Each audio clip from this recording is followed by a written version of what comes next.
সুধা কৰটো অঁ চা সুধা কৰটো মাষ্টৰ দিলে মাষ্টৰ মানে ক'ব নোৱাৰে অঁ মুঠতে কৰটো কেনেকৈ মিলান পেলাব অঁ আধাৰ টানিব নহয় অঁ টানিতে অঁ তাৰপিছত নমাইতে অঁ বহাইতে অঁ উঠাইতে অঁ এই ঘৰতে টপক ক অঁ সেইটো বিনান কৰি এনেকৈ অঁ নমস্কাৰ শুভ আবেলি। আজি মই ডিব্ৰুগড়ৰ পৰা আহিছোঁ কলাখোৱাৰ লেজাৰ মৌজাৰ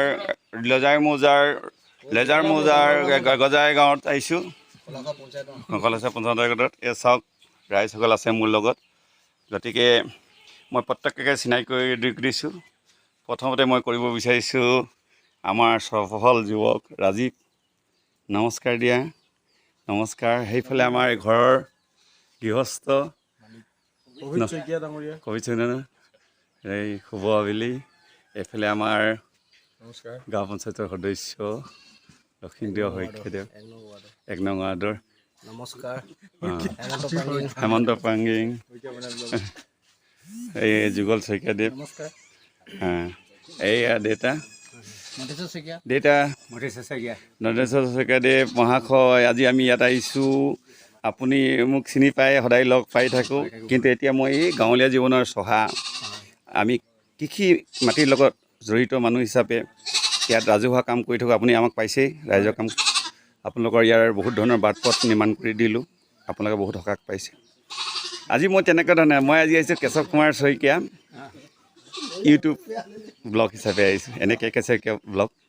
গতিকে আপুনি ৰাইজক কওক, যদি এই ভিডিঅ'টো চাই ভাল পায় কওক, যদি এই ভিডিঅ'টো চাই ভাল পায় ভাল পাওঁ আকৌ লাইক আৰু ছাবস্ক্ৰাইব কৰিব বুলি কওক। হয় অসমৰ ৰাইজলৈ কওক লাইক আৰু ছাবস্ক্ৰাইব। চেষ্টা কৰিব লাগিব। ধন্যবাদ। আজি আপোনাৰ যিবিলাক ভিডিঅ' লৈছোঁ, মই আজি আমাৰ যিমানখিনি পাৰোঁ ৰাইজৰ আগত দাঙি ধৰিম। আমি অসমীয়া মানুহ এনেকুৱা এটা পৰিৱেশত থাকোঁ, সদায় আমি সুখী, হয় আমি যি পাওঁ তাতে সুখী।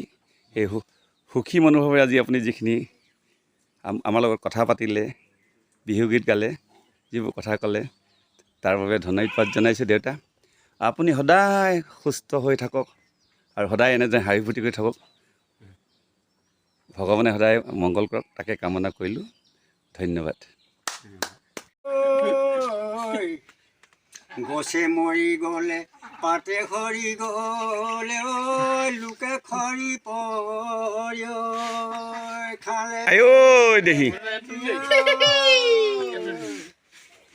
লগ হুমনীয়া কলেজত পঢ়িছে ঐ মোৰে জীৱন বিফল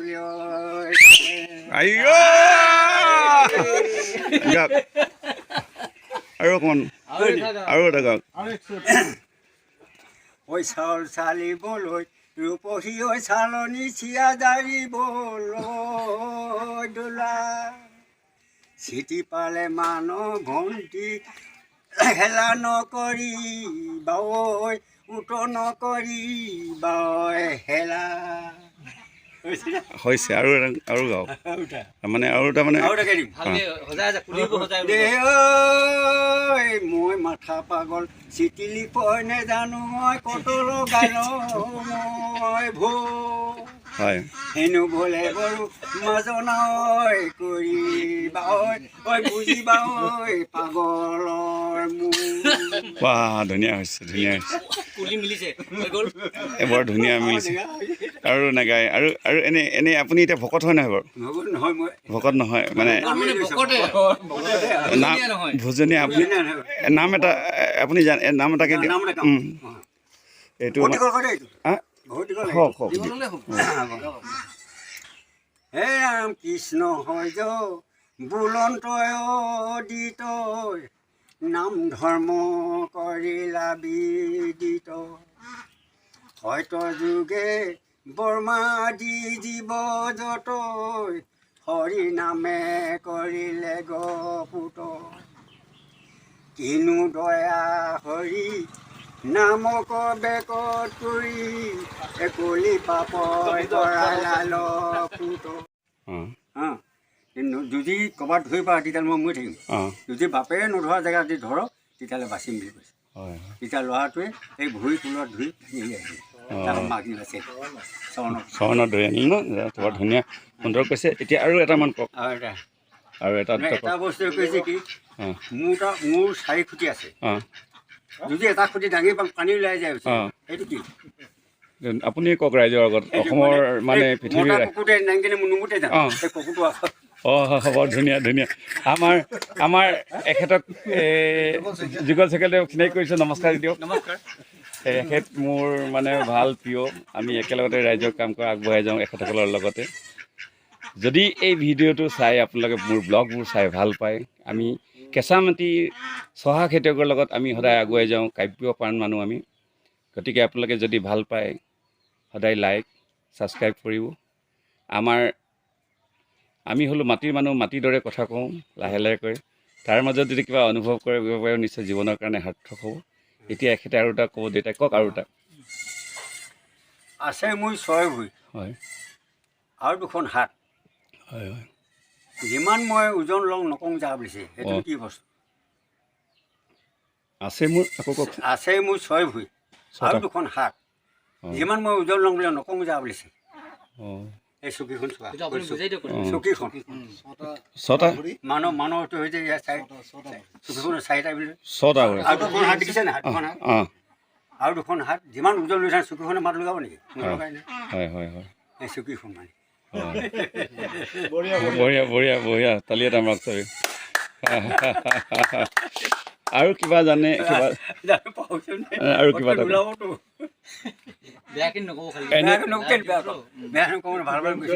ঠিক আছে আৰু এটা কৈছোঁ মোক যি কোনোবাই ভৰাই থৈ দিয়ে মই এতিয়া ঠাণ্ডাকৈ থাকোঁ যদি মোক কোনোবাই খাই পেলাই গৰম উঠি যায় বুলিছে সেইটো কি এইটো আমাৰ সাঁজটো হ'ব নেকি অঁ সাঁজটো অঁ এটা পাৰিলোঁ দেই গাঁৱৰ মানুহ মই প্ৰকৃততে হয় দেউতা কোনোবাই ভৰাই থৈ নাথাকে যদি খাই পাই গৰম উঠি যায় এই দেখিছে এখেতসকলে বিস্কুট দিছে আমাৰ সন্মানীয় এখেতৰ সমাজৰ আমাৰ প্ৰভূত শইকীয়া নমস্কাৰ কাৰ্যকৰ্তা এই আপোনালোকৰ ঘৰত আজি ইমান গৰম সামাজিক দায়বদ্ধতাৰ কাৰণে কাম কৰি আহি আপোনালোকৰ ঘৰ পালোঁ আপুনি প্ৰতিজন মানুহক আতিথ্য কৰাৰ বাবে আমি আপোনাক ধন্যবাদ জনাইছোঁ আপোনাক যাতে এনেকৈ ৰাজহুৱা কৰি ভগৱানে আপোনাক শক্তি দিয়ক আৰু আমাকো এনেকৈ সদায় আপ্যায়ন কৰিবলৈ ভগৱানে আৰু বেছি শক্তি দিয়ক সুস্থ থাকক ঘৰতে থাকক আৰু কিবা ক'ব নিদিয়ে তাত কৈ দিয়ক পুৰণা বিহু এটা কওকচোন তাহানি আপুনি ডেকা কাল কেনেকৈ আমিতো পুৰণা আমি ডেকা কাল চাওঁ মানে আপুনি মানে সেই স্কুলত পঢ়া টাইমত বা গাঁৱত থকা টাইমত তুলনি বিয়া খাব